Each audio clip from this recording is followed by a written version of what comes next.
Alright, so before we actually get to functions, I'm sorry, you're probably wondering when will we get to them? Well, I want to cover a few more basics of Python. So one of them is quotation marks. Right now, when we create a string and set that equal to a string, I use ASD, blah, blah, blah, string is created, right? And if I print it out, I get ASD. However, you can also use single quotation marks. I know I haven't talked about this, but let's go ahead and try it out. I can say string is equal to single quotation marks, and then in that, anything I want. Print that out as string, you get ASD. And then, let's suppose you put double quotation marks in the beginning and single quotation marks at the end. It gives you a syntax error. So I just wanted to talk about how these quotation marks work in Python. Well, you have to use the exact same quotation mark you're using in the beginning at the end. So if you're starting with a single, you can use a single. If you're starting with a double, you use a double. Now, as we're talking about strings, let's go ahead and cover one more subject with them. And that is that over here, for example, let's say I wanted to create a statement called like this. So, one sec here. It's a nice day today. Or it's a nice day. Okay, a very simple English statement, it's a nice day.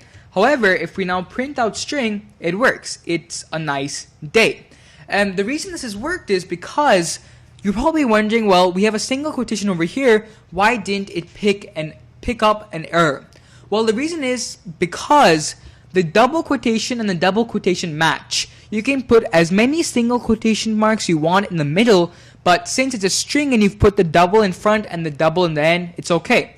However, if we did the same thing, but instead we put a single quotation mark and a single quotation mark, we get invalid syntax.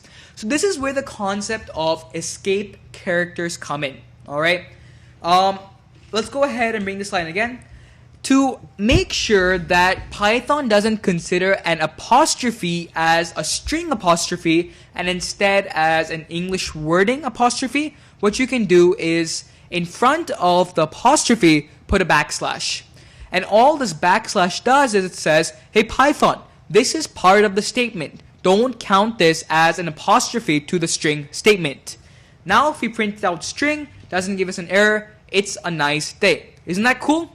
So this whole concept is called escape characters. Putting a backslash in front of the apostrophe so that it's counted as normal English text. Fantastic.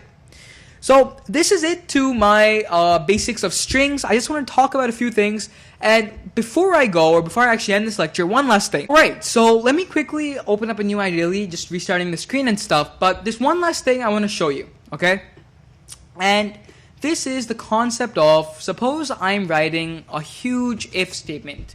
So I'm going to create two variables. I'm going to call mine blue oranges with cheese. I'm going to set that value equal to A. And I'm going to create another variable. Cheese fried dumplings with cherry sauce. Set that value equal to B.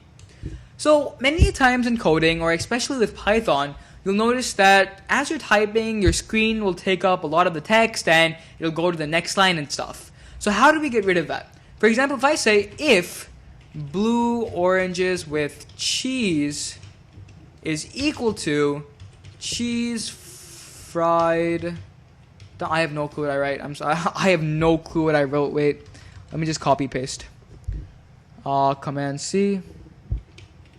Command V. Alright? So this works, right? There's nothing wrong with it. But it's long and it's confusing and I have no clue what's written.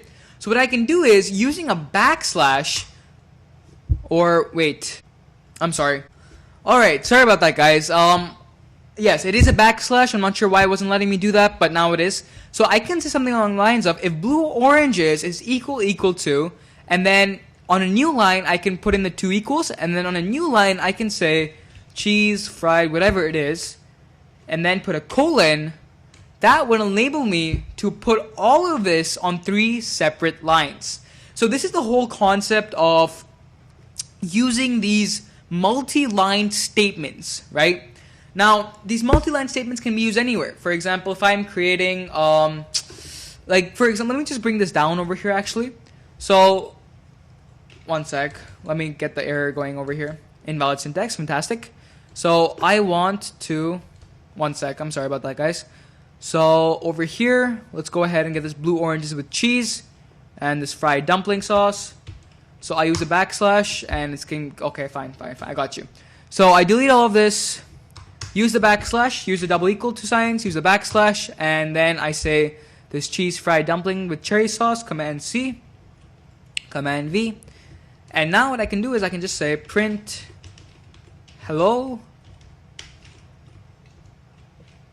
else print hiya.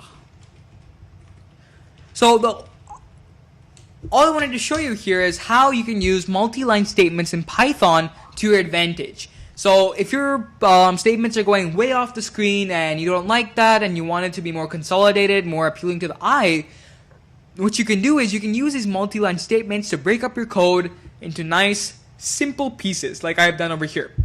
So, fantastic. We have talked about some different, basics of Python, quotations, multi-line statements, and escape characters. Now, in the next lecture, hopefully we'll get to functions. I'm not completely sure what's set for the next lecture, but I'll see you then.